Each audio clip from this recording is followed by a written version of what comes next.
I guess we can start with, the intros. So maybe we give it another minute for someone else to join today. My name is Eva. I'm an account manager here at SciNote. I worked closely with some of you already. The other names are new to me, so welcome everyone. We're happy that you decided to join today. So I will be sharing my screen most of the time, but as I previously mentioned, you have the Q&A box at the bottom of the screen, which you can use to comment or just ask questions. And Blažka is here with me today. Hi, my name is Blažka, and I am head of customer success team from SciNote as well. And yeah, I will hopefully answer the questions that you might have, or we will not answer during the webinar, but I will also share some useful links with you. Perfect. So I will start sharing, and Blažka, please tell me if you can see the screen okay, and if you can see SciNote. Yes, I can see it. All right, so welcome everyone to SciNote. Today I will guide you through protocol templates, some best practices. Then we will connect it to the inventories, and then I will finally show you how you will, reutilize what you have set up in the protocol template, how you can track the reagents, chemicals, equipment that you're using constantly. We will touch on result templates. If you're using Excel files or PowerPoints to capture your results, you can also add them in SciNote. So basically, what we will do, we will understand together how you can set up your work once, which is when you start using SciNote, and then you don't have to think about it anymore. So we want to help you with the repetitive work. Before doing that, I would like to do some housekeeping just to make sure that you have enabled or you will enable some key features. And also we'll give you some, let's say, a couple of points of discussion for your teams, okay? So the first thing that I would like you to do, and of course, if you can log into SciNote, to your SciNote, and follow along, that would also be good. So on the top right, you have the profile icon. And here I would kindly ask you to navigate to my preferences. So the first thing that I always encourage to do is to check that the time zone is the right one. The second thing is to check the date format. So don't worry if you see 2024 here, it's just the format. And what I would like you to do is to have an internal discussion on which date format you want for the entire team. Why we suggest this is because you want that everyone uses the same format so that when you print, for example, a protocol, you create a report, or anything that you do in SciNote is recorded in the same way. So you want standardization, right? Then another thing, you don't have to do it now, of course, but please, after this webinar, go ahead and have a look at the notifications that you can receive via email. So what we suggest is that you enable notifications via email for important actions, for important items. For example, we will see later what is a task. If you don't know it already, you will find out today. How you can set a due date, so a deadline. And this will allow you to receive a notification when that task is due via email so that you don't miss your deadlines. So SciNote can also help you, tracking the status of your work and make sure you complete your experiments on time. And to help you with this, we have these notifications. So this is just an example. As you can see, the list is fairly long. So this is something that you should check after. And then one last thing, if you are a site admin, if you click on the settings, you will see automations here. If you see these automations, you can go ahead and click. So later we will see that in a task, you can change manually the statuses. So we also wanted to automate your workflow a bit, and you don't necessarily have to change these statuses manually, but you can add some automation. I have enabled a couple, so I can demonstrate it for you later, but this is also something that you should discuss internally. And I'm just gonna leave it here for you for later, okay? And with this, I will jump directly to, let's say, the main starting point when you start to use SciNote, which is the protocol templates. So for today, I have prepared a simple buffer prep protocol. And the first thing that I would like to focus on when you land on the protocol templates page is that you have this column view. So I would like that you notice that here I have the versions column with some numbers and drafts. So for my buffer prep protocol, you can see that I already have 2 versions. And you can see that the first version was published on the 10th. Then I added the author and keywords today. And I also created another version just earlier because I wanted to make some other revisions. So you can see that for each protocol, versions are possible. You can have revision notes for every version.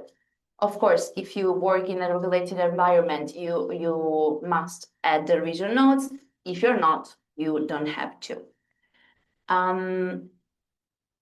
Second thing that I would like you to notice is these keywords. I will show you how to add keywords inside a protocol, and this is a best practice that I suggest everyone.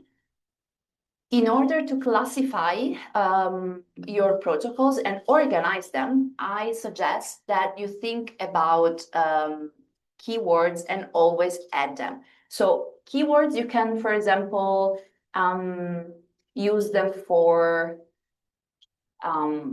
the procedure type or which team is using those protocols.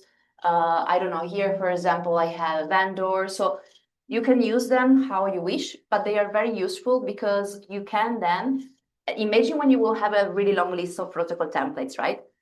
So these keywords, they will help you to quickly find what you want by using this search bar here. So this is the first best practice, actually the second one already. And then third column that I would like you to focus on is the linked tasks. So here you can see that I have some numbers. And just briefly, this is for tracking where these protocols have been used. Here you can see that I have a 4. It means that this first protocol has been used already 4 times. And if I click here, you can see the whole path to where, so which experiment it has been used. And if I want, I can also click and I will be redirected to that page immediately. I'm not gonna do it today, but I just want to show you, wanted to show you that this is how we track where the protocols have been used. The buffer prep, you can see that I already used it once. And for example, the qPCR, you can see that it hasn't been used yet, although it has one first published version. And before I open the first protocol, just one last mention. Here you can see that I have 2 versions. It means that the last updated and published one is the one that my colleagues can use. The draft one, of course, they will not be able to use it until I publish it. Okay.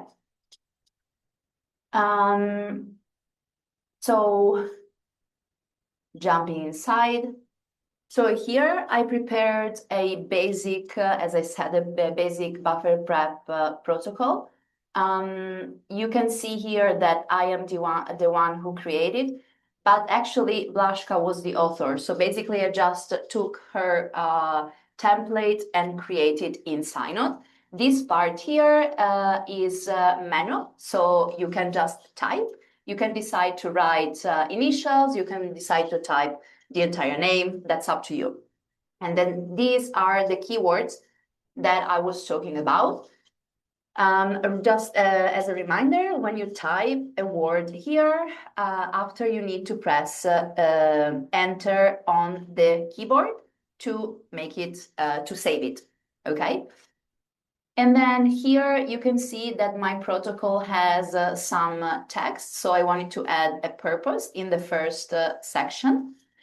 Then here you can see that I have already some steps, for example, the prep, and I have decided to insert a checklist. Then for the way, the second step, I decided to have a table where I have some inventory items linked. And here you see I clicked on the name and I have this beautiful card opening here, which is basically the inventory card for that Kenko. And then here I also wanted to highlight some important information that shouldn't be missed when using this protocol. Then I have some other checklist, another box that is important for the second step of this checklist, and then some additional text.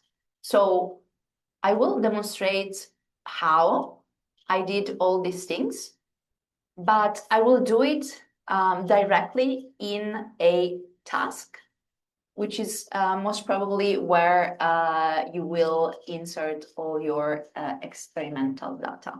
And I want to show it to you immediately so we can start connecting all the dots.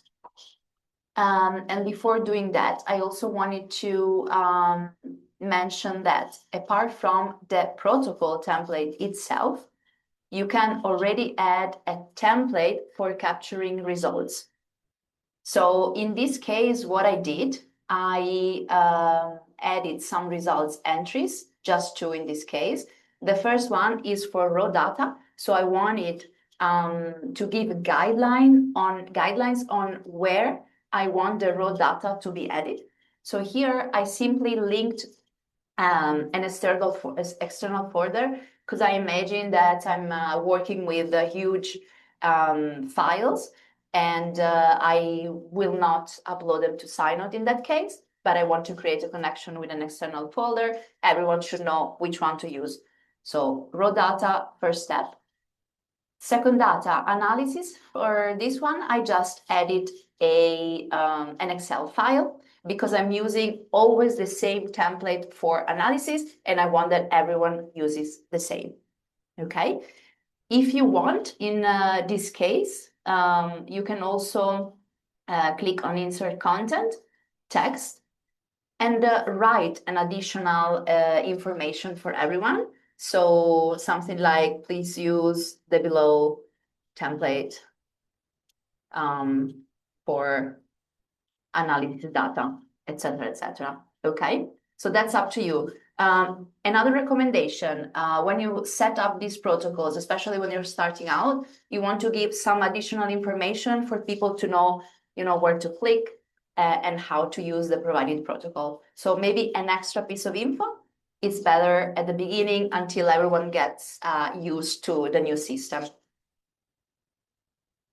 And then lastly, there is this items tab, which allows you to list the reagents, consumables, equipment. So everything that you repeatedly use for, in this case, the buffer prep, you can list it already in the protocol template itself, which is what I did here.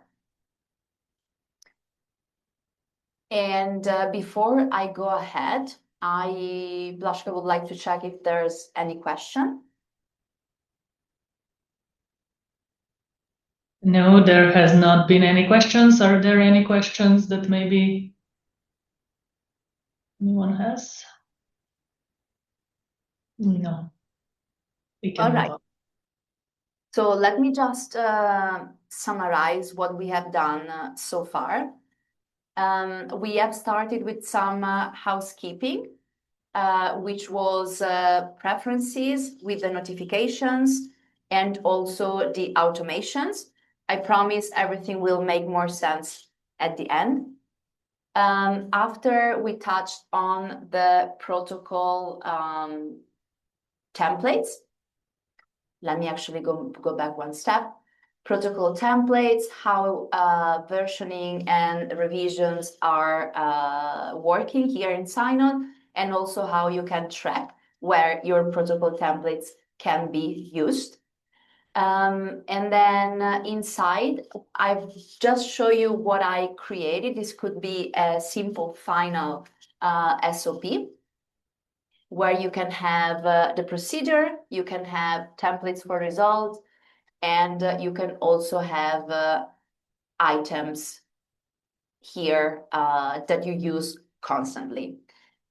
And I see, yes. Sorry to interrupt you, but there has been a question now. Yes. How do we link items within the table? Okay, good.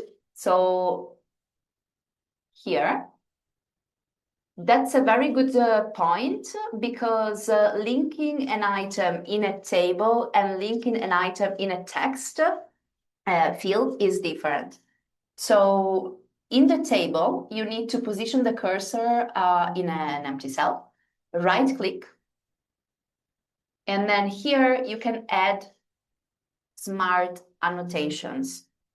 So smart annotations in SciNote are hashtag. The hashtag opens this little window. This little window will create metadata. So you can basically link inventory items. As you can see here, I have some inventories already created. The distilled water is created here in the reagents, but for example, I could also switch to the blood samples. And in this case, as you can see, I only have one. I will insert it just to show it. And then I can save. You can see that now this looks like a link. If I click on it, that beautiful item card that I showed you earlier just appears. And you can see all the information that are present in the inventory. And if you want, you can also edit them from here. So I can change the date. For example, if I realize that the collection date is wrong, I can also change it from here. Okay. If I want to link an item in a text field, let me just add a text field here. I will just hashtag, and I can do the same. Yes. We have raised hand as well from Ali, so I'll allow you to talk now and maybe ask a question.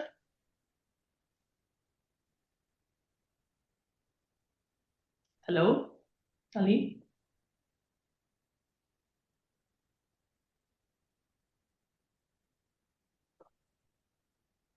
No? You can also ask, just type a question if you have it there, yeah.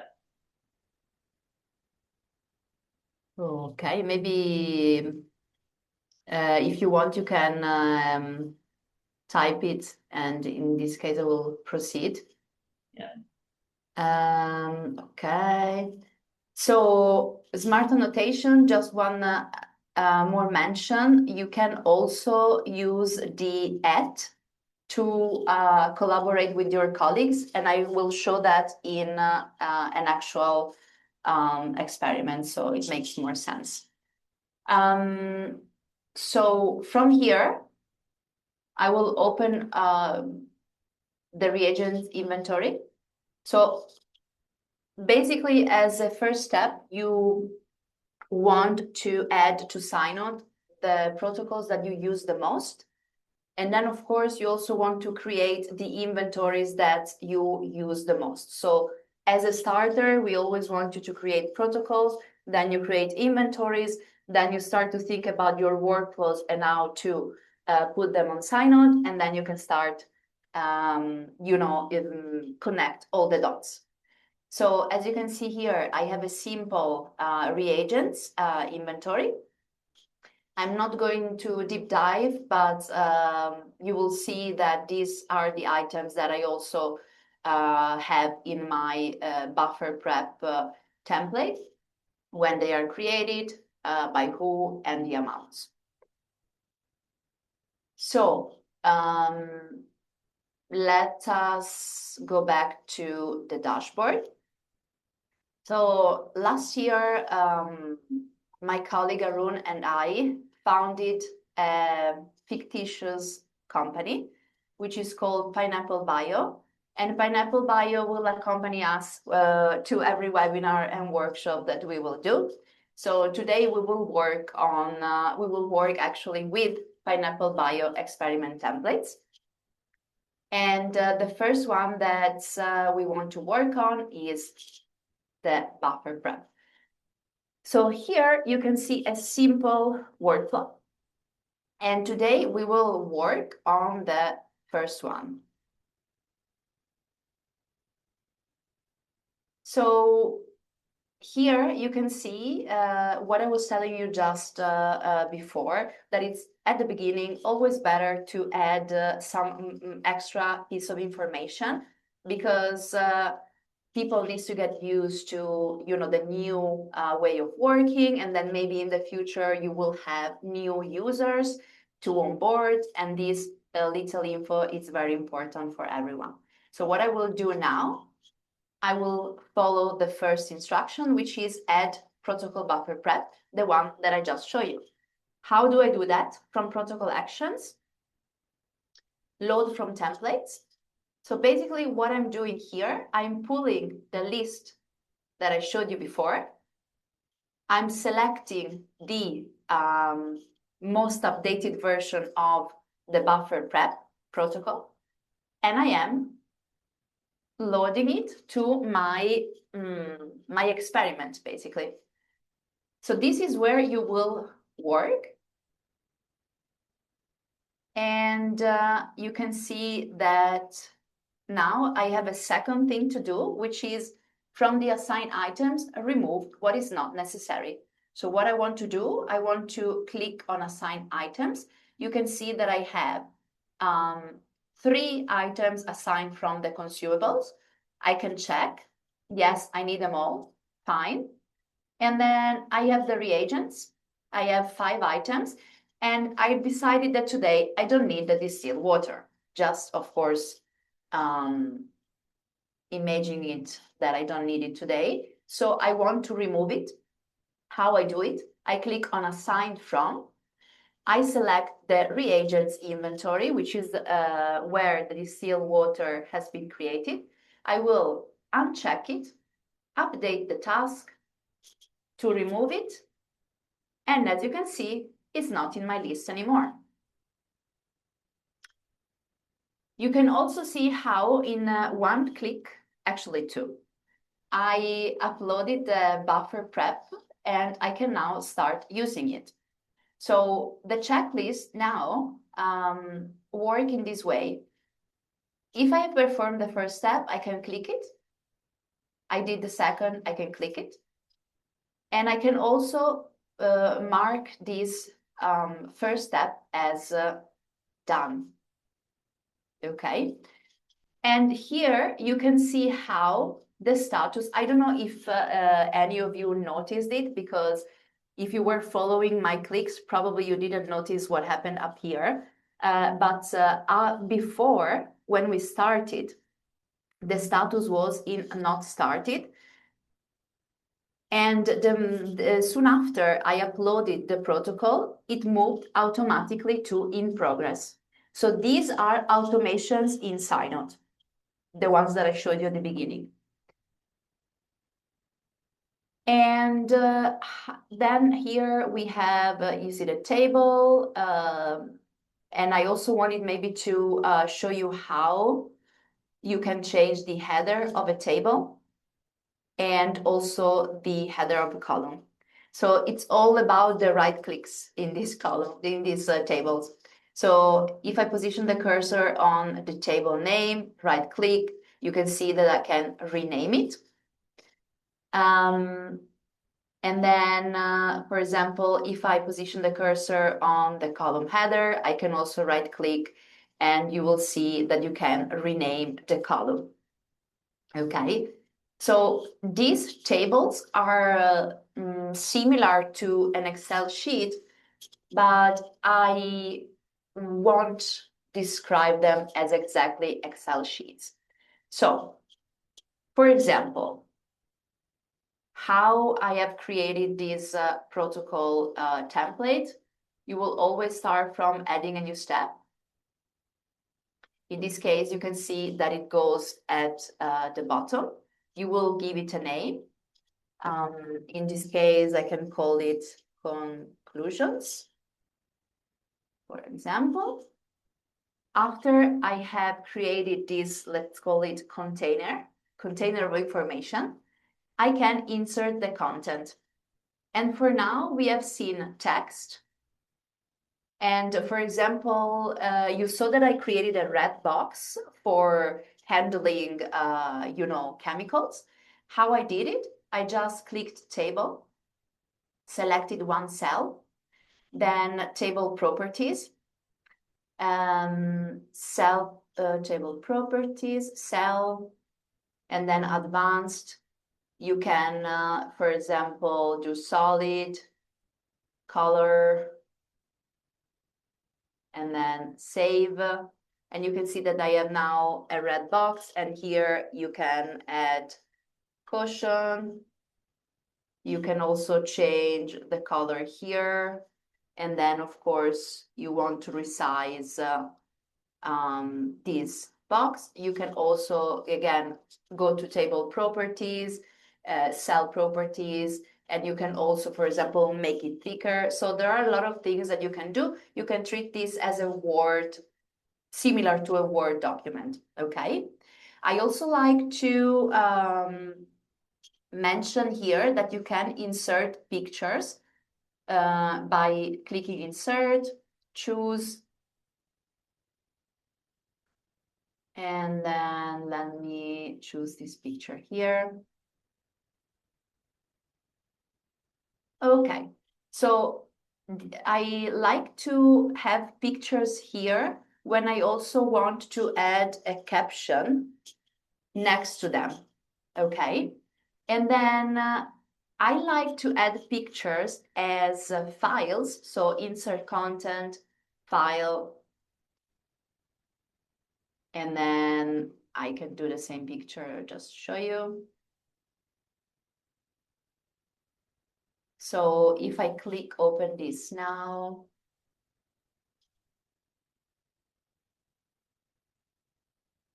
you can see that this picture that is attached, I can also, for example, annotate on it. I can add text right here. So there is a difference between embedding a picture in a text and attaching it. So this is up to how you work with pictures, okay? And you will see that the notes are saved here. One little trick.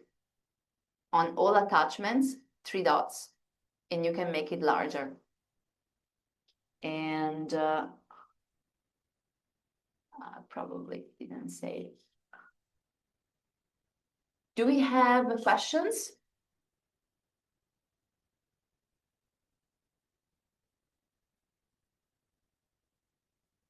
No questions so far. Any? No.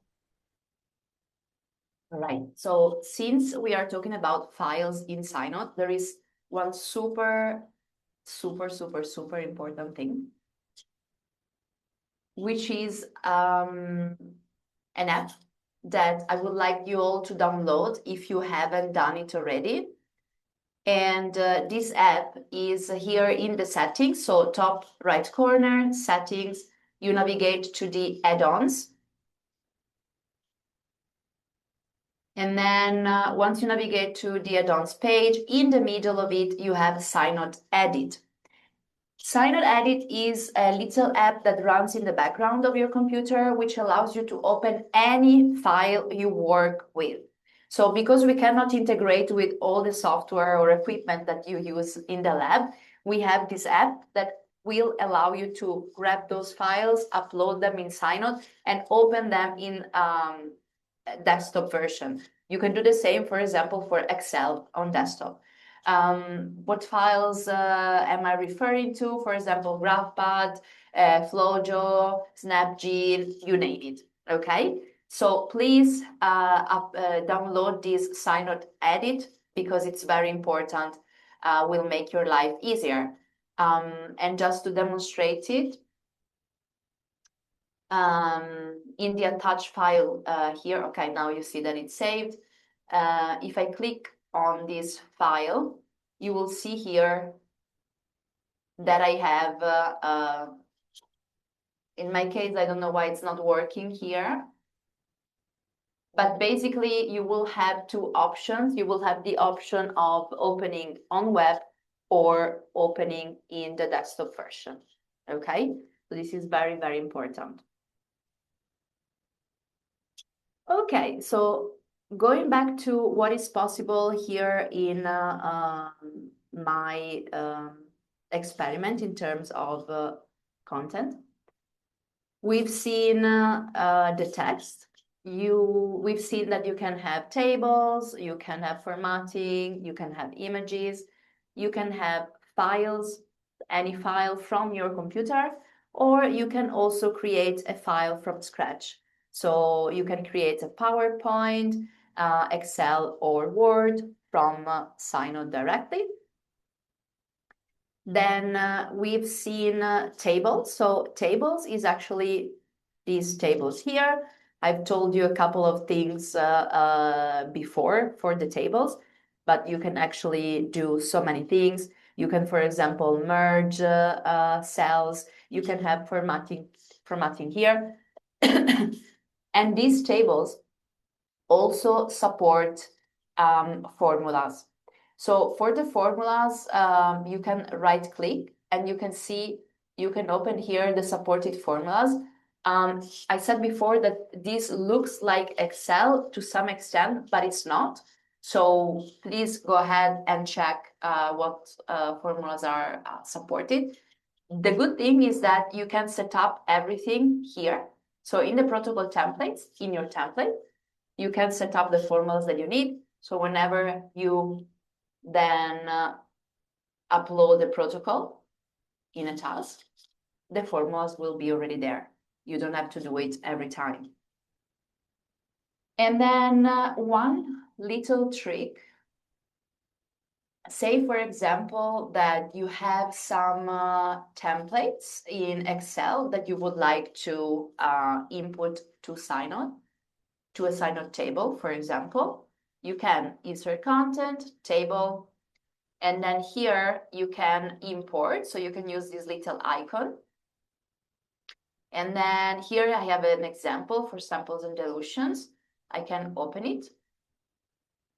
And as you can see, I have imported in just a few clicks a template that I already had in my on my computer. So that's I think one beautiful thing. You can decide to have the file as an attachment. So let me add it.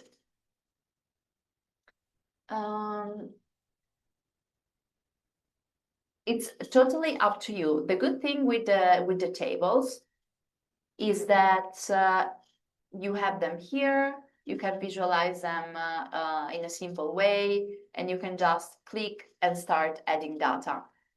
For the Excel, you will need to open it.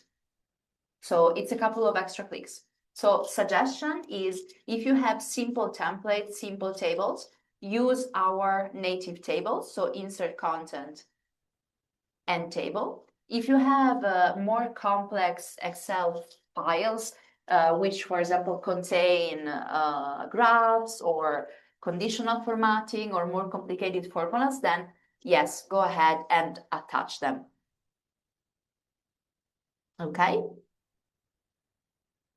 And the checklist, you saw at the beginning that I had some checklists here. So this one is, for example, completed, and these ones are not yet, but I can go ahead and mark these two as completed as well. And then you have well plates. Well plates, I'm just going to choose one here. They look like our tables, but they have a well layout. Okay.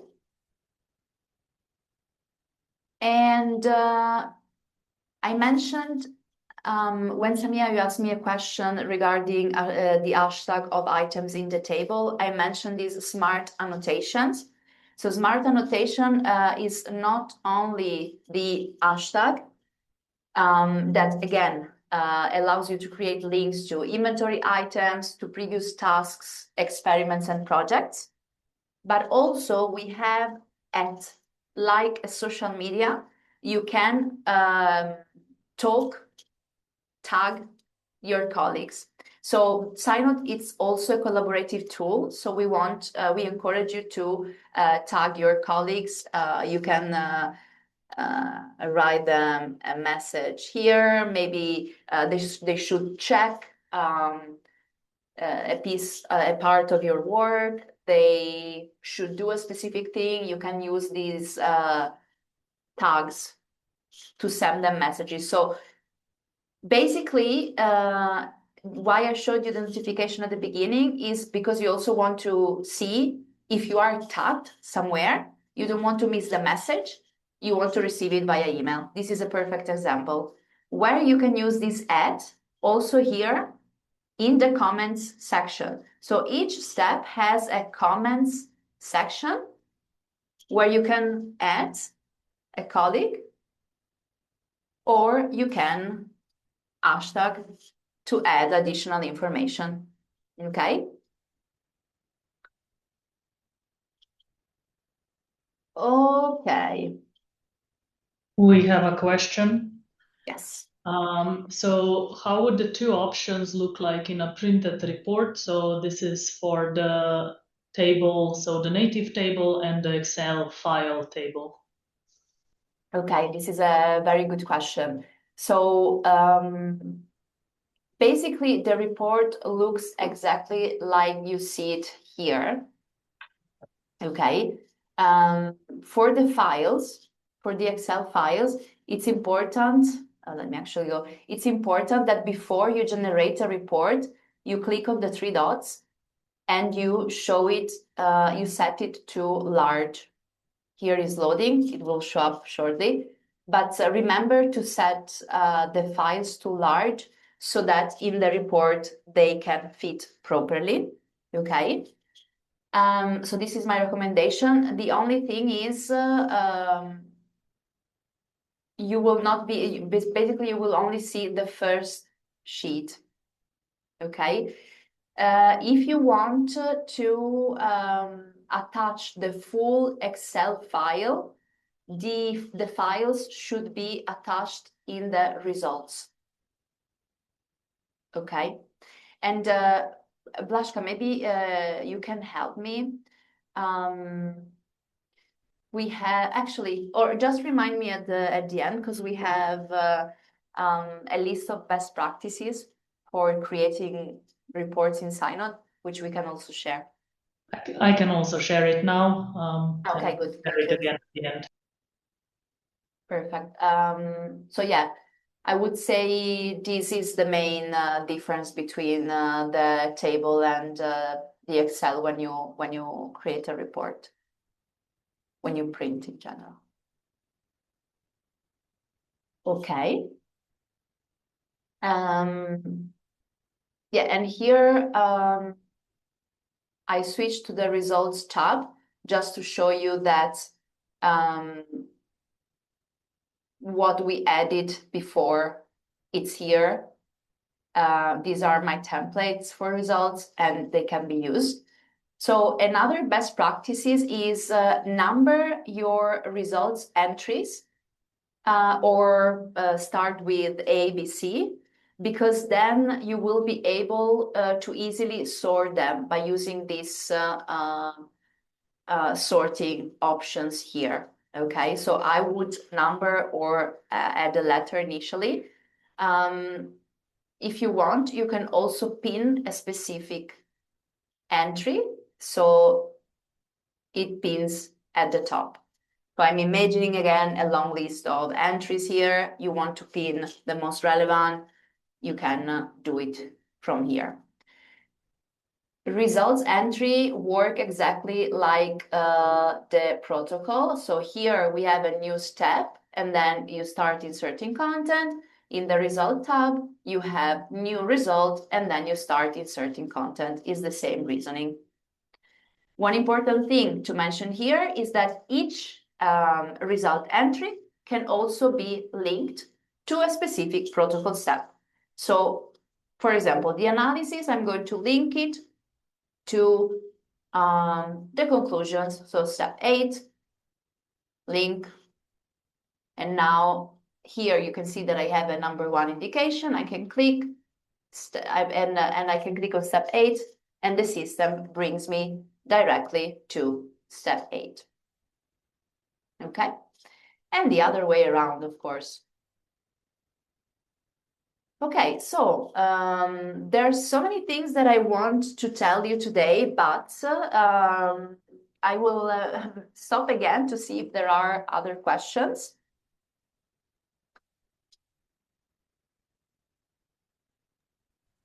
There's no other question, just thank you from Samia.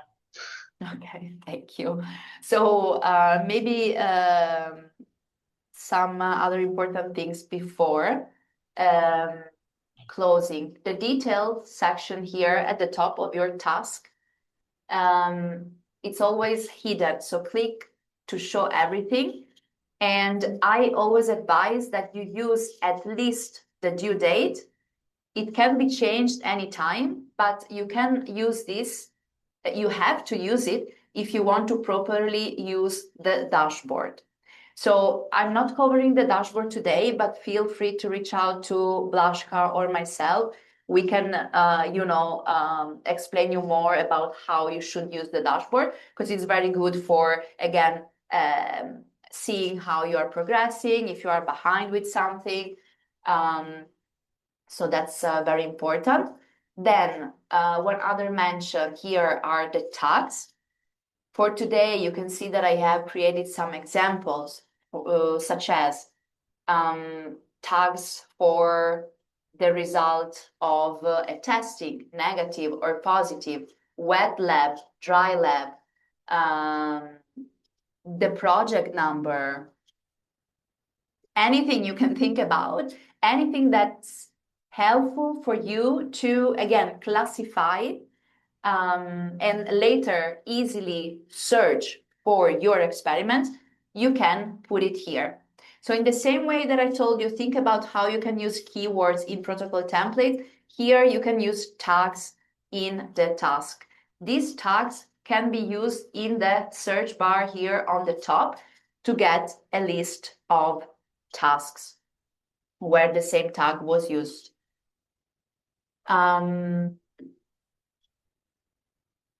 Okay.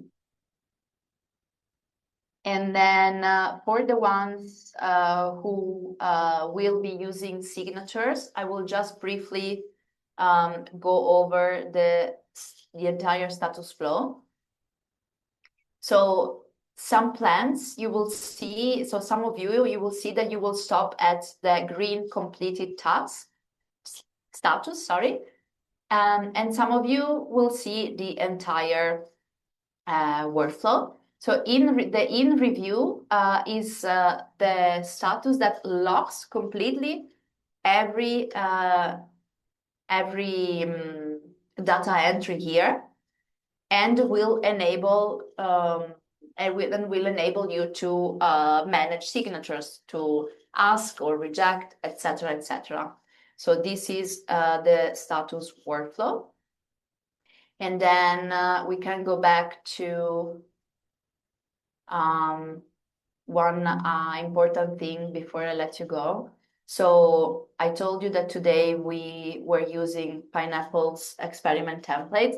So a suggestion is to input your experiment workflows in SciNote already. So if you have workflows that you use repeatedly, you can build them in SciNote.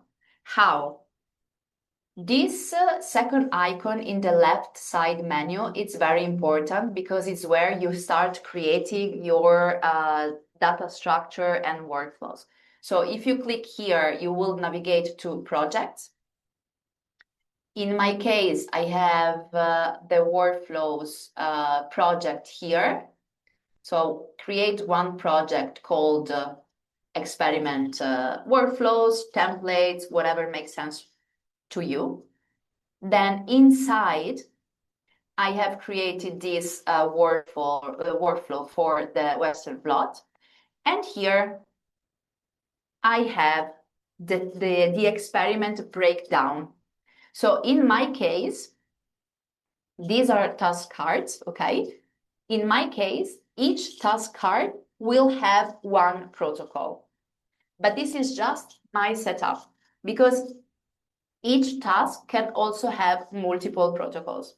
So as I said, I would like to cover a lot of things, but it's not going to be possible today. But here you can see how I have created a workflow. So how I did it, edit workflow, and then you can click on new task, you name it. And another tip, here also number or write a letter before the name of the task, because then again it will be easier to sort, to sort your work. And save.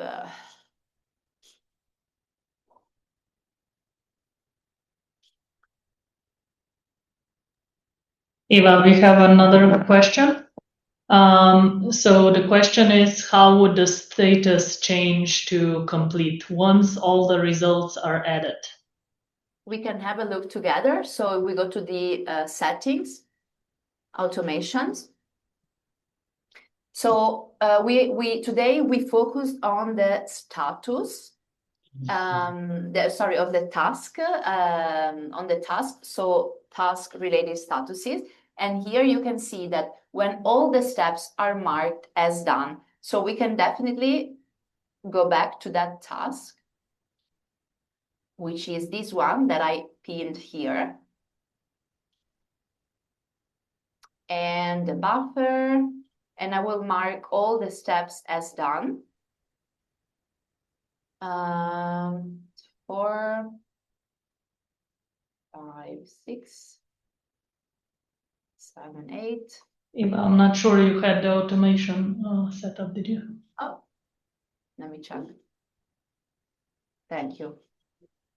Okay, let's refresh. Okay, and now refresh again.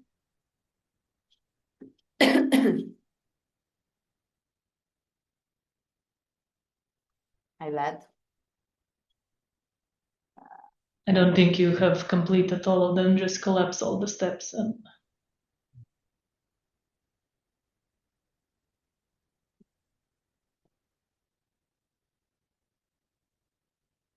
I think probably because I completed the steps before enabling the automation, so it's my fault. But that's basically what you will have to do. Okay.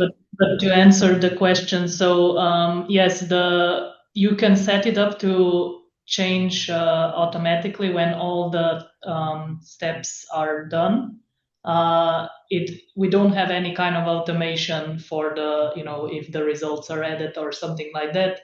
but you can definitely, give us this kind of suggestion, what kind of automation you would like, and we can suggest it to the, product team, so that maybe later on we can add that kind of automation.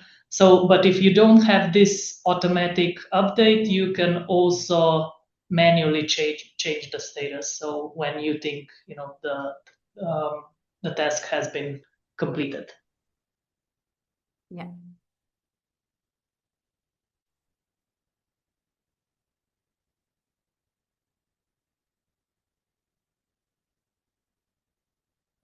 Since we don't have a lot of time left, I don't know, are there any other questions?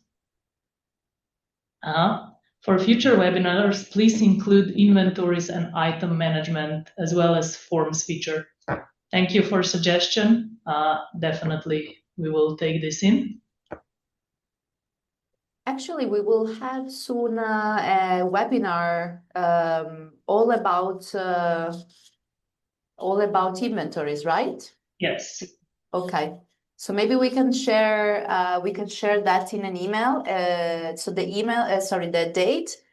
And if you also need the recording of this session, maybe we can share everything at the same time. But we are also open to any kind of suggestions. So we will be doing this more frequently now. So here I'll actually add the survey.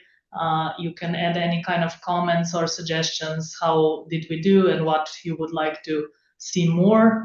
So even if you have any suggestions for this type of onboarding webinars, what would you like to see?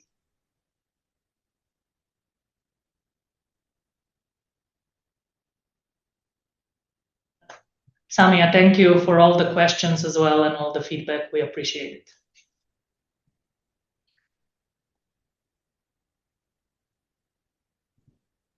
Okay. So I think, Eva, if there's no more questions, we can conclude here. Okay. Yeah. Thank you, everyone. Thank you, everyone, for coming. And please make sure to submit the survey as well. Thank you. Bye-bye. Bye.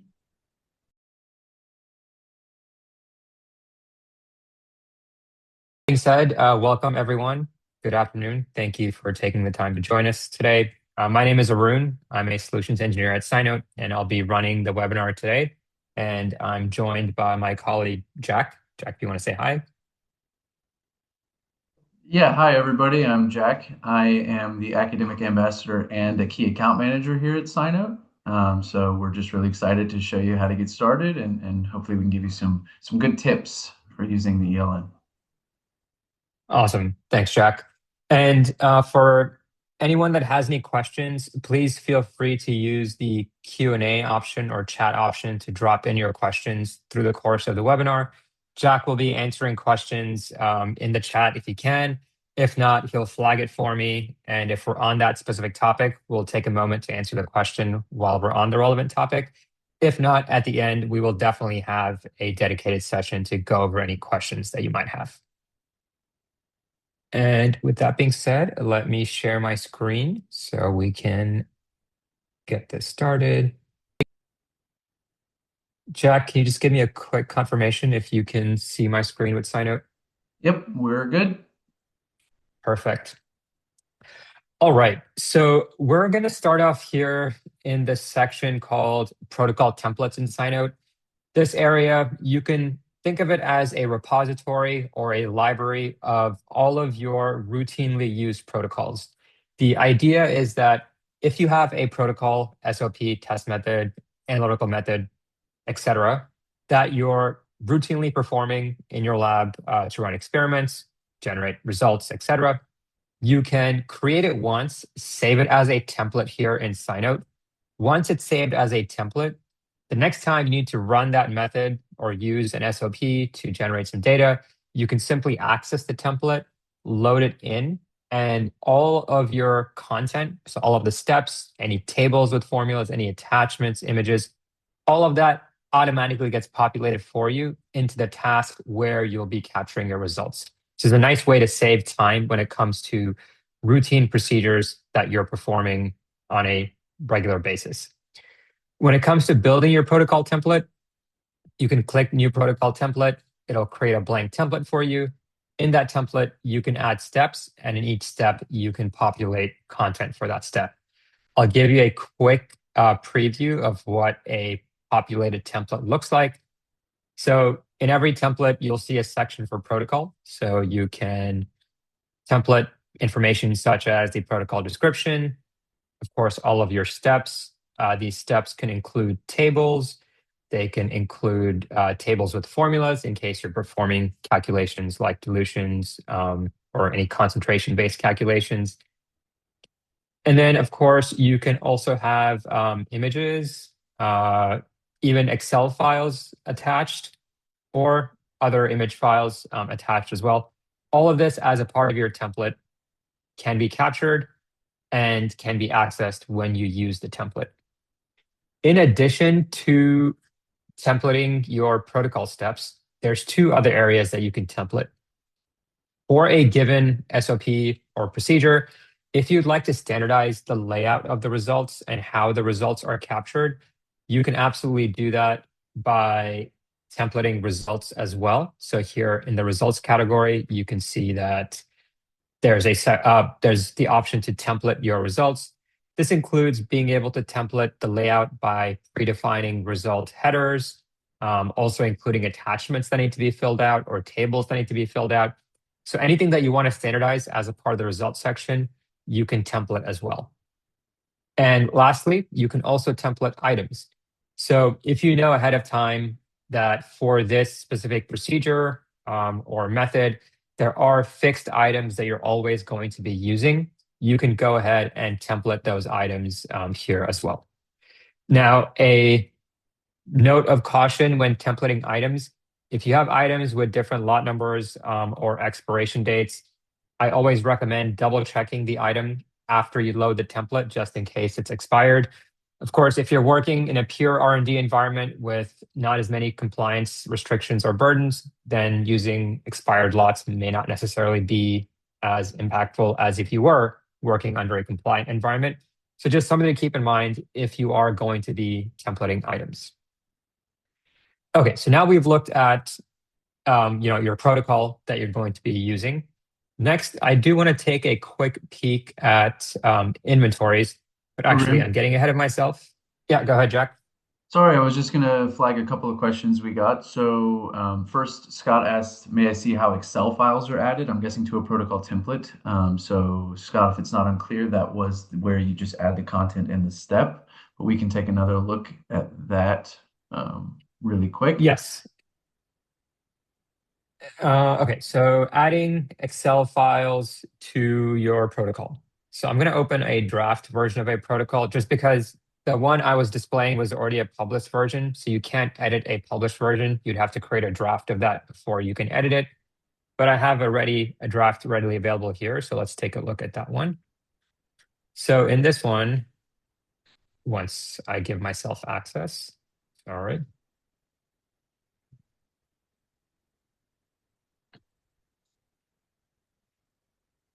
Okay, so here, once you've added a step, under that step, you'll see this option, Insert Content. And this tells you all the different content types or content formats you can leverage to put in content under this step. So for Excel files, you have to go to File here. And if you already have an Excel file available, you can select from your PC, in which case you can upload the file. Or if you want to create a new file from SciNote, you can select this option here and then specify Excel file. And create it. So now that Excel file is created and becomes accessible to you when you use this template anywhere in SciNote. Great. I hope that answered your question, Scott. Sorry, go ahead, Jack. No worries at all. So the other question we got is how do you tag inventory items in your protocol? So we showed how to link them in the template, but maybe just we'll cover smart tagging at some point for you to answer that question, so you can see how tagging works. Yeah, and maybe I'll just also talk about assigning the item. So in your item section here, you will have access to various inventories, and then you can pull up an inventory, assign an item directly to the template. If you're referring to tagging an item using the shortcut, I'll demonstrate that once we take this template, put it into a task, and in the task, we can then assign some of those items using the shortcut that Jack mentioned. But before we jump ahead to inventories, one aspect, or actually two aspects about the protocol templates I did not mention. One is the traceability aspect. So this column here called linked tasks will have different numbers. These numbers represent how many unique instances in SciNote was this specific template used in. And that traceability data can be important. For example, if you quickly want to find out all the different projects a template was used in, you can click this number and get that information. I'm going to switch tabs to another instance I have that has a bit more content when it comes to the traceability data here. And I think it'll communicate the value of it a little bit more effectively. So I'm going to switch tabs here. So in my example here, you can see there's a lot of different numbers. So these numbers all represent how many unique instances this template has been used in. When you click the number, you will see in detail the name of the project, the name of the experiment, and name of the task where that specific template was used in. If you end up having multiple versions of a template, you can break this down by version as well. So if you want to see where version 2 was used, you can filter down to version 2, and you can see that version 2 was used here. And that brings me to my next point, which is the ability to version control your protocol templates. When you publish a new template for the first time, it's published as version 1. And after that point, if you want to modify the template itself, you'll have to create a draft, modify that draft, and then publish that draft as version 2. And the next time it'll be version 3, 4, 5, etc. Between versions, you have the ability to capture exactly what you're changing in that specific version in as much detail as you want to. And even though we may be on version 14 here in my example, I can still open up version 1, see what it looked like. I can even take version 1 and publish it as the most current version if needed. All right, so next we're going to jump over to inventories.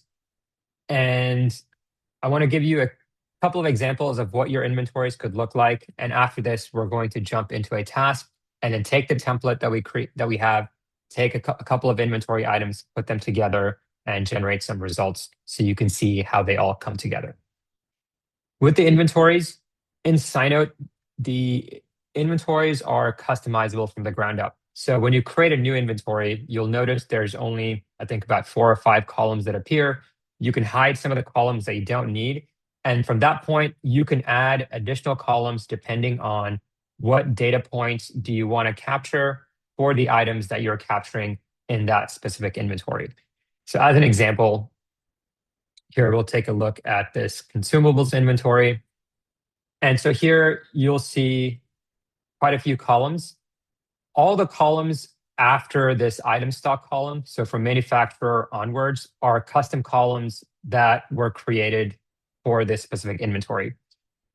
You may have a different inventory use case, in which case you may have a different number of columns and different column headers as well.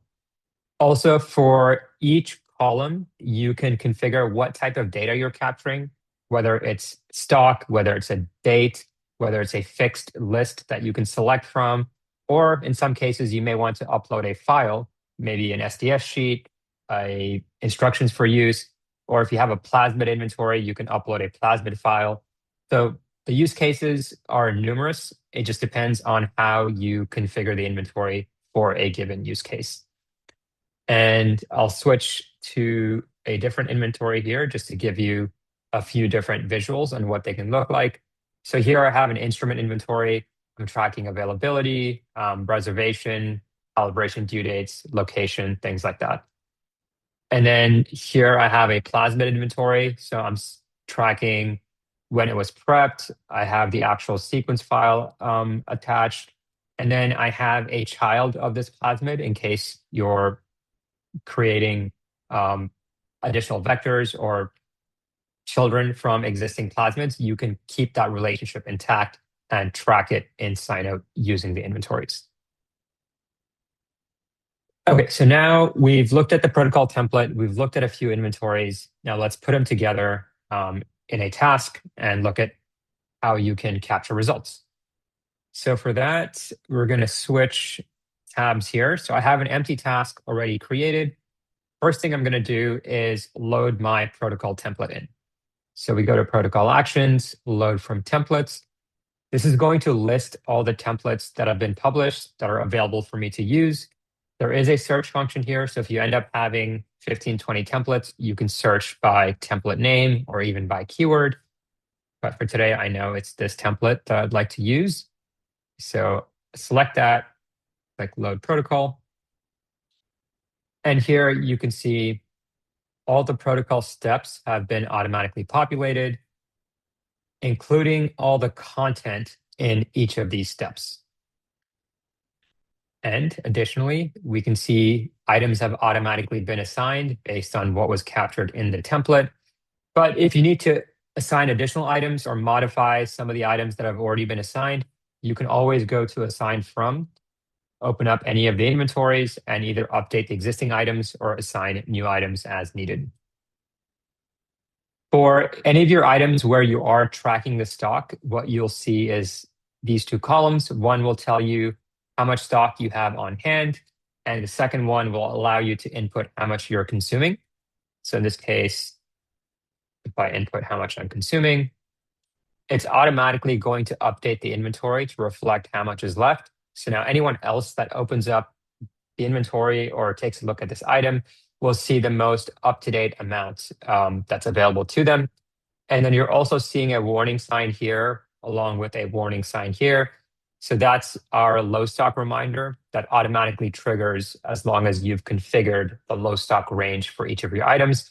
And these reminders not only appear in the SciNote UI, but they can also be triggered by email in case anyone wants to receive those email notifications.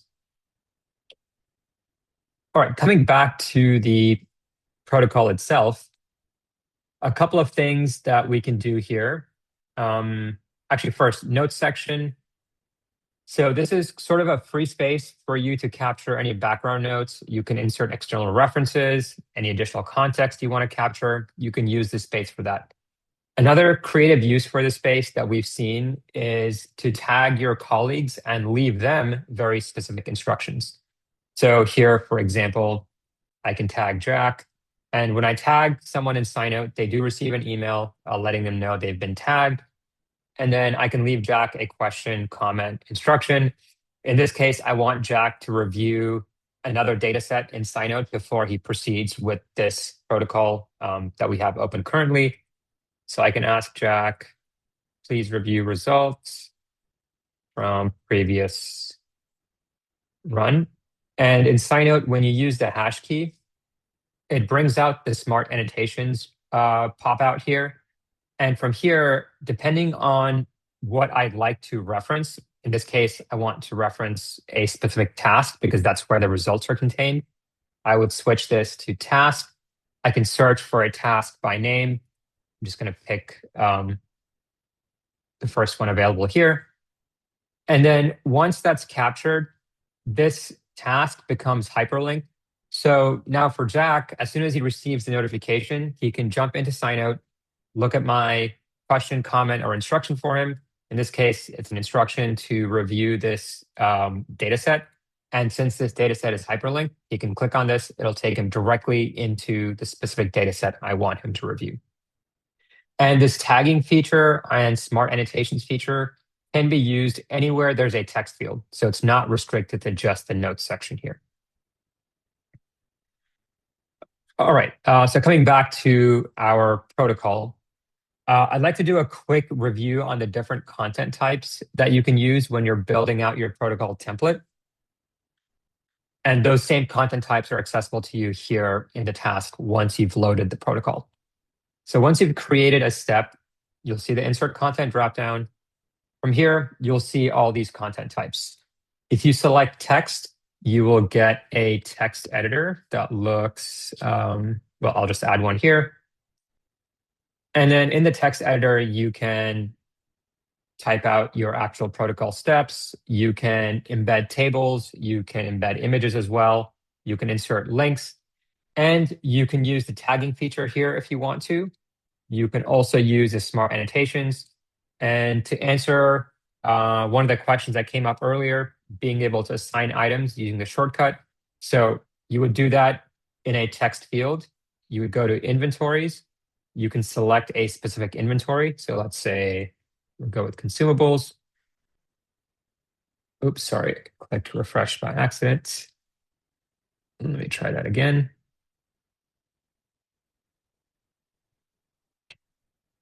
Switch to inventories, find the specific inventory you want. And then here you can search for a specific item by name or by item ID. So these two, you can search by either. And then once you do that, just select insert. And then that item will be referenced here directly in the task or protocol.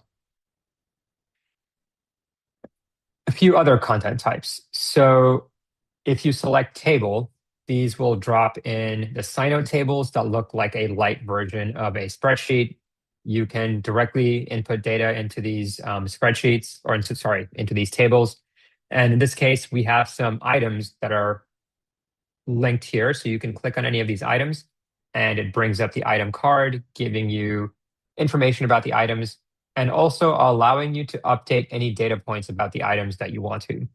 This can be quite helpful if you have characterization data about some of your items that you want to update as you're running tests on them, maybe more relevant for samples as opposed to consumables. But the basic idea is you can access all the column data points for each item from the task and update those data points in real time from the point of use here. And then with tables, you can also pre-configure formulas. So in this example here, I just created a very small dilution calculator. So if you know what your target concentration is and your target volume and the current stock concentration on hand, you can configure the formulas for what's the stock you would need and how much diluent you would need. So let's say, for example, so my target is 50.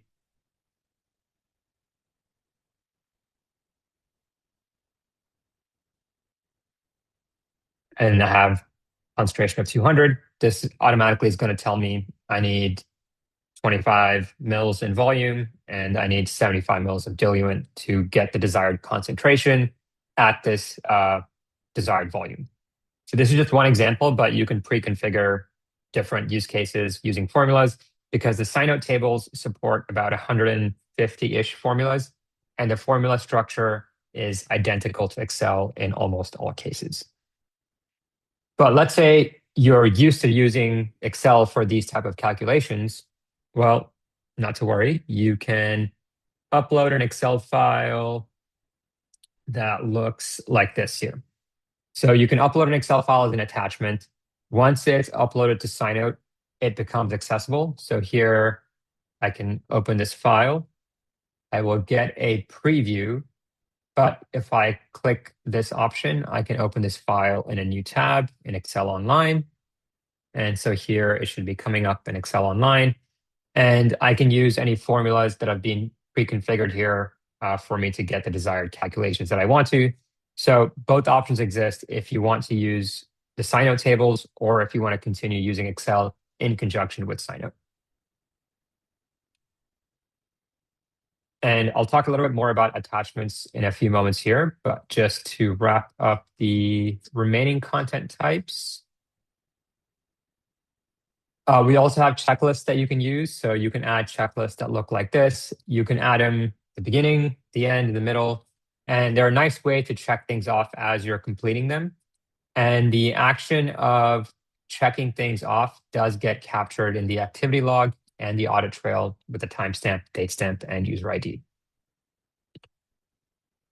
Okay, I see a question about how to use formulas in SciNote tables. For example, how did you create the dilution calculator table?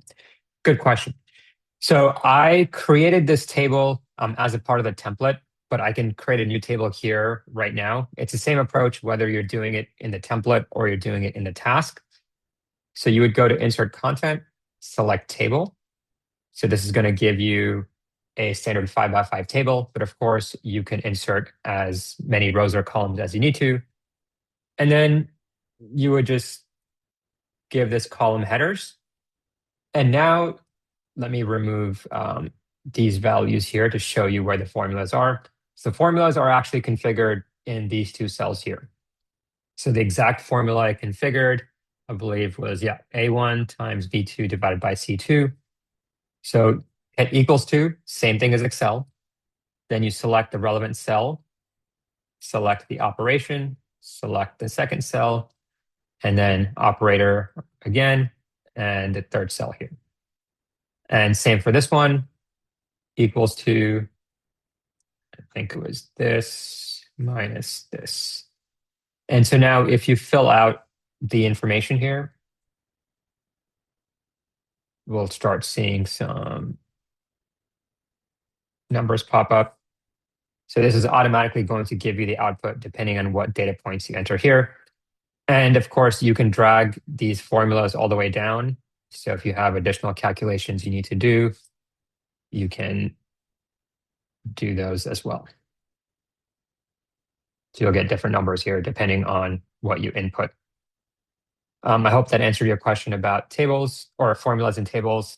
If not, please post your follow-up question and we'll go over it again towards the end during the Q&A session. So to pick up where we left off, so we talked about checklists, and then we also have well plate templates. So for any of you that are running experiments with well plates, you can insert a plate map in the protocol section. You can insert a corresponding plate map in the results section to capture the output of specific wells. And we have some predefined well plate dimensions you can select from. Or if you have a custom well plate, you can input custom dimensions and you'll get something that looks like this. It's very similar to the SciNote tables, except the rows and columns are flipped to mirror the grid on a well plate. You can input sample IDs here, and in the results well plate, you can input the output of those specific wells. And since these tables are built on top of the SciNote table, these well plate templates also support formulas. So the same way as we ran formulas down here, you can take the same approach and use formulas here, or you can even insert a table underneath the well plate and call cells from up here. So now as I have data coming out, the calculations down here give me the output depending on the formula that I configured. And I see there's an... Yeah, go ahead, Jack. I was just going to say, it looks like we have a question. Can you embed a protocol within a protocol? I think maybe showing adding steps to a live protocol would be the way to approach that. Yes. So the short answer is yes, you can embed or merge different protocols. So in this case, I already loaded a protocol template that we created. But let's say I want to pick a few steps from a different protocol and add it to this one and make like a combined protocol. So we go back to protocol actions. Instead of load from templates, because if I select load from templates, I'll be forced to pick another template, which will overwrite this one. I can just go to add protocol steps, and then I can find the template from which I'd like to pull the protocol steps. And then here, either select all of them or just select a couple of steps here, add steps, and they will be appended to the end of the protocol here. So we have these two steps added. And of course, you can rearrange the order of steps. So once you add these steps, if you'd like to move these to the top, you can do that. You can just click on this icon up here towards the top right of my page. And then you can drag and move these to the top or really rearrange them how you wish. Okay, so we looked at well plates, and then the last one, files. So I left this one for the end just because it's one of the most used content types and one of the most useful ones as well. So in SciNote, you can upload any file type as an attachment. There is no restriction on file type. or even number of files that you upload in SciNote. You can upload any number of files. And you can upload files in SciNote to 3 distinct areas. So you can upload them to a protocol step, like the one that we're on right now. You can upload them to results, and you can upload them to inventories, as we looked at earlier. In all 3 areas, no restriction on the file type. Any file type can be uploaded as an attachment. So I will upload just a couple of examples here to really illustrate the different file types we can use. So here I've uploaded 4 different file types. Now, we already talked about the Microsoft Office integration. So if you have Word, Excel, PowerPoint files, you can open them, you can view them, you can even edit them directly from SciNote, and any edits you make are automatically saved here. So if I make a change, this change is automatically saved. And for all of your attachments in SciNote, we also have a running file versioning system. So the moment you make changes and save those changes to an attachment, it will trigger the file versioning to kick in. So here we have version 2 of this file because I made a change to it. And it's going to preserve the original version. So the original version remains accessible to you. You can download it. You can also restore back to this version should you need to undo some of the changes or you just simply wish to go back to a prior version of the attachment. This versioning system exists for all file types. It's not just for Excel files or Word files. For some of the other file types, so PDF, you can open and view them in SciNote, but you can't edit them directly from your browser. For image files, you can view them in SciNote, and we have a built-in image editing tool you can use. This tool is great for making annotations or labeling your images. You can also resize, crop your image. And then if you need to improve sort of the clarity or sharpen the image, you can use some of the settings here to toggle all of those settings. And then you can save those changes you made to this image. And of course, the image file will also have a file versioning history. And lastly, for all other file types, so here I have a DNA file as an example, but it could be a GraphPad Prism file, a FlowJo file, an HPLC file from Empower. Really, any file type that you have, you can upload it. But when you click on it, you won't see a preview because SciNote's not able to read that proprietary file type. Instead, if you have the SciNote Edit plugin installed and running, you will see this option here called Open Locally. So if you click this, SciNote will prompt you to specify what application does this file need to be opened with. And once you configure that application the first time, the next time you click on this file in SciNote, it'll say open in Snapgene, open in GraphPad, open in Empower. So it'll update automatically from Open Locally. But once you click that, SciNote will download a copy of this file to your computer and open it in the intended application while keeping it connected to SciNote. So you can do your work in that native application, and the moment you save your changes, those changes get pushed to the file that's already uploaded in SciNote. So this avoids you having to re-upload updated versions of the file and delete outdated versions. And also, you get the file versioning history, so you'll get a new version of the file while the older versions remain accessible should you need to access them. And I see there's a question. Is there a limit to each attached file size? There is a limit. It depends on what SciNote plan you have, but the limits range from, I think it's 350 megabytes per file, 1 gigabyte per file, and 5 gigabytes per file on the higher end. So it just depends on which plan you have. If you're unsure, you can reach out to our support line or reach out to your account manager or customer success manager. They'll be able to check and give you a confirmed answer on what the limit you have is for your plan. All right, so that sort of wraps up the protocol section. Maybe 2 more things I'll mention. For each of your protocol steps, you can mark them as completed one by one.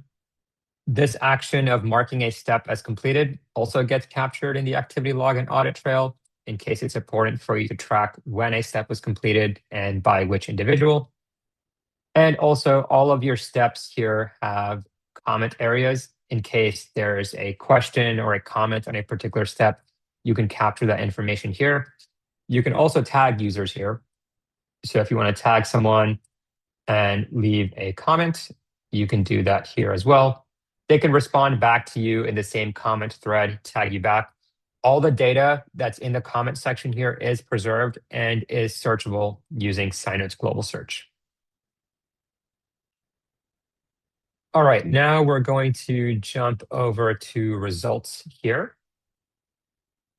So with the results, since we did have a result template, my result layout is already populated. So I have the sections with section headers. I have a file that I need to fill out for analysis. And then if I had tables, those tables would also be available here. So really anything that you capture as a part of the template for the results will become available for you here. If you don't have a template, that's okay. You can still create a new result and then give the result a title or a name. And then when you go to insert content, you will see almost the same options that we saw in the protocol section. So we can put in text. So this will give you a text editor that you can type out information in. You can also drop in tables. You can drop in your well plates. And of course, you can upload any files as an attachment. So once again, any file type can go in as an attachment. You can open some of those files through SciNote. Others, you can use SciNote Edit to open outside of SciNote while keeping those files connected to SciNote here. And I will also later on mention where you can download SciNote Edit from, since that's quite important for anyone that wants to be using those various other file types that aren't immediately compatible in SciNote. The results section also has comments. If you want to leave comments or questions about particular results, you can do that as well. Okay, so a couple of more things I'll mention with tasks as a whole. So we put in protocol steps, we executed the protocol, we've captured some results. Now, if you want anyone to review and sign off on your results, you can request electronic signatures directly from the task here. So this in progress option, it tracks the status of your tasks. When a task is newly created, it will be not started. But the moment you add some content to it, it'll automatically update to in progress. Once you're done with it, you can update it to completed. The completed state still allows for editing. So anyone that has editing permissions can still come in and make changes to this task. To lock down the task, you'll need to move it to in review. So it'll ask you to confirm if you want to move it to in review and lock it. Once it's in the in review stage, it's locked. And from here, you can request additional signatures. So if you require review and countersign by someone in QA or an independent reviewer, you can request those signatures from here, or you can simply sign off on it yourself and lock the task against your individual signature. And for request signatures, you can request it from anyone that has access to this particular project here. All right. Okay, no questions so far, so we'll continue on forward. So one area we didn't talk about is setting up your projects in SciNote. So we looked at the protocol template, we looked at inventories, and then we looked at how you can use the template and the inventory items together to generate some results. But where does this specific protocol fit into your larger project? So for that, we're going to jump over to the project section here. But before we open a project, I'm going to switch tabs and just share a visual representation of the data structure in SciNote.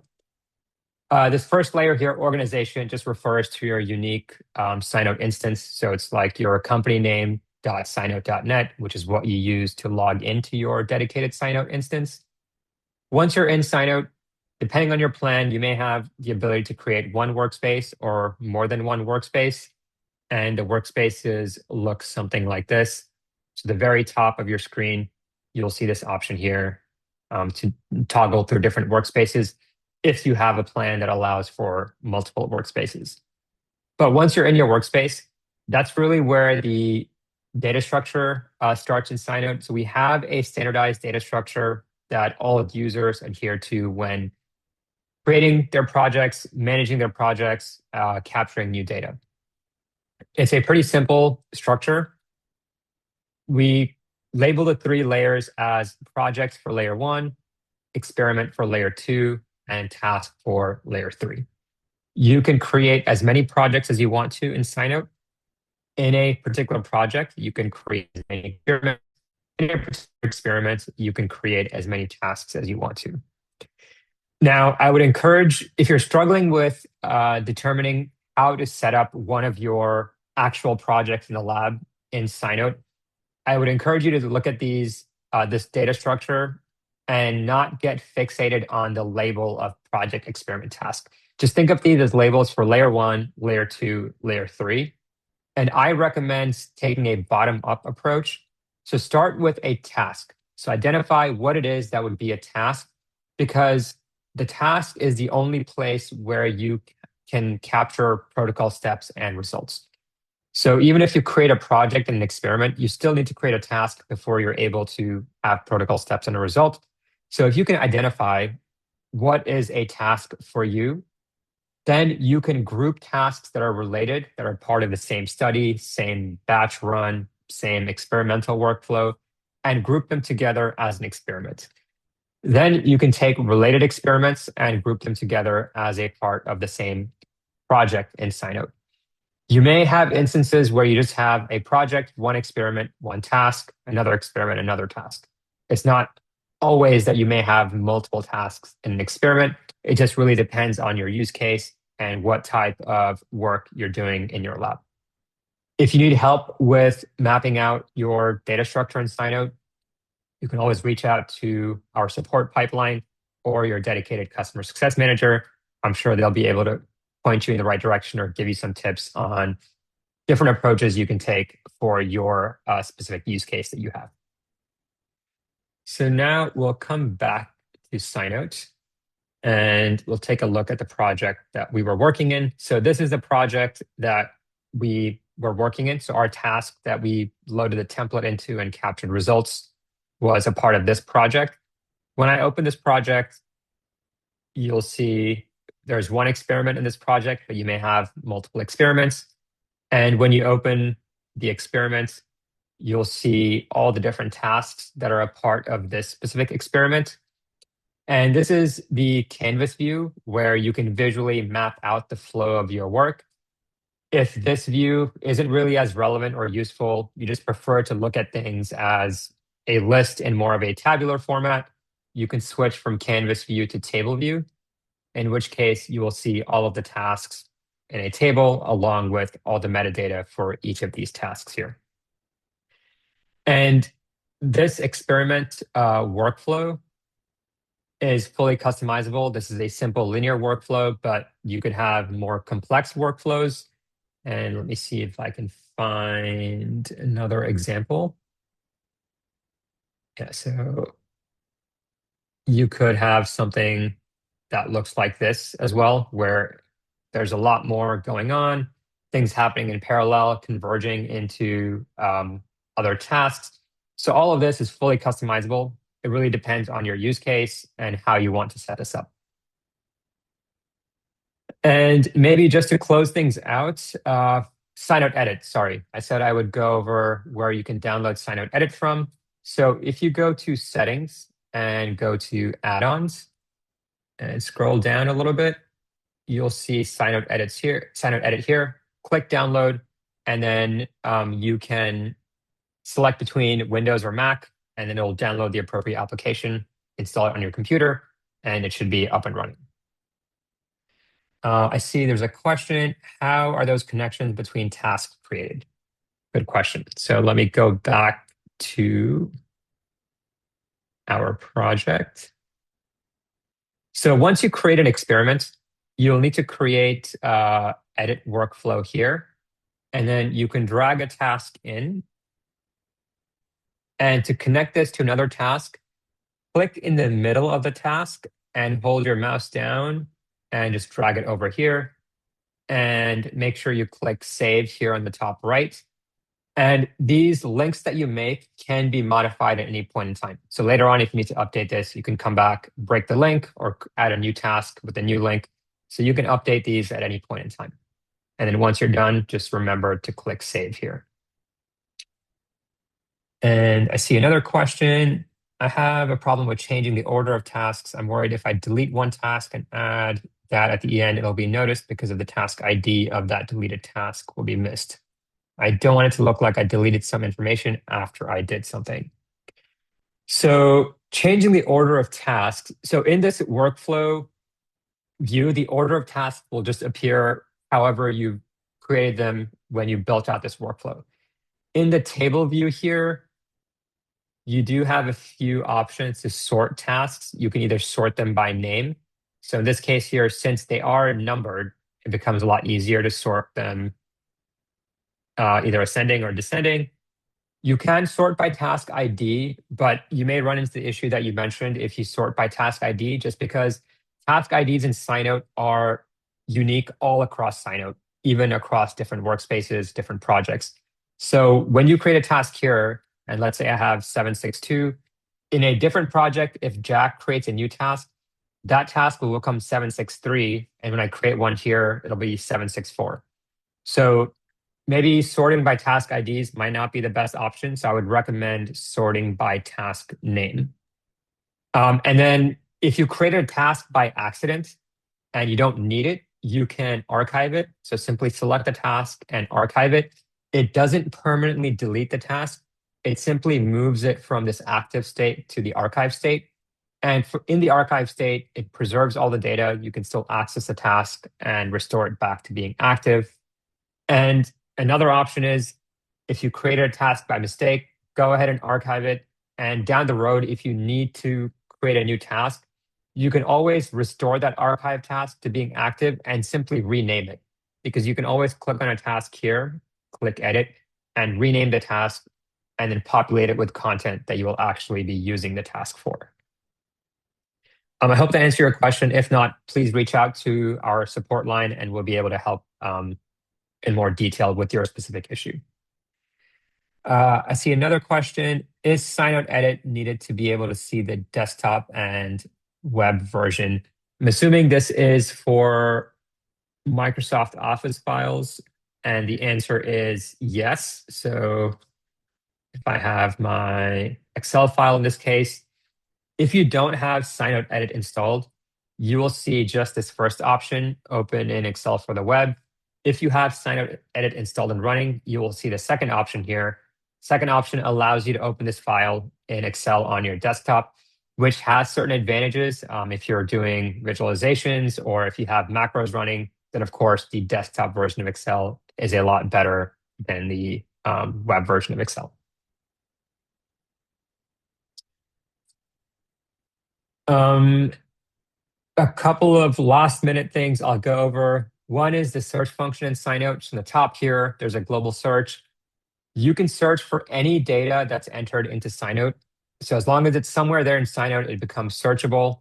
This includes being able to search within attachments that have machine readable text. So for example, PDF files, Word documents, Excel files, PowerPoint files. Any of these files that you upload as an attachment, you can search for content present in those files using SciNote search. So when you search for a term that exists in one of those files, SciNote search will return which file it was found in, and then you can open the file and look for that specific term in more detail.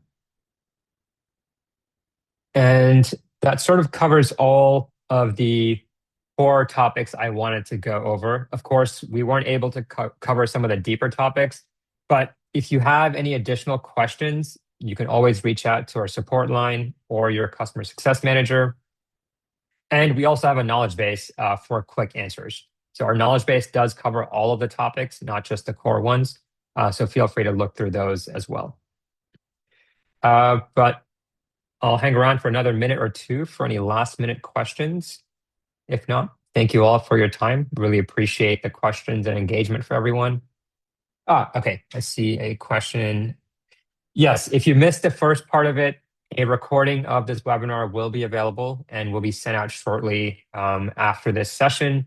And Beyond that, again, if you have any questions, our support line is available for you. So reach out to premiumsupport@scinote.net, and we're happy to answer any questions or help you with any issues that you might have. All right.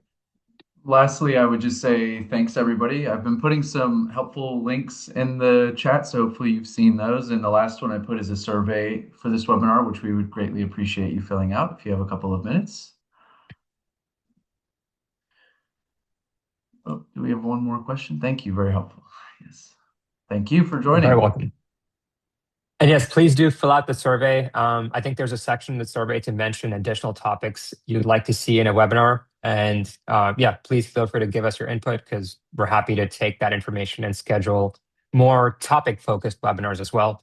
This one was just to help you get started with SciNote, but if you'd find it useful, we can do an inventory-specific webinar, a template-specific webinar. We're happy to go into any of these topics in more detail. Well, I think with that being said, thank you, everyone. Hope you all have a wonderful day and rest of the week. Thank you, Jack, for moderating all the questions. Of course. Thank you, Arun, and thanks everybody for joining. We'll see you soon. Thank you. Bye-bye.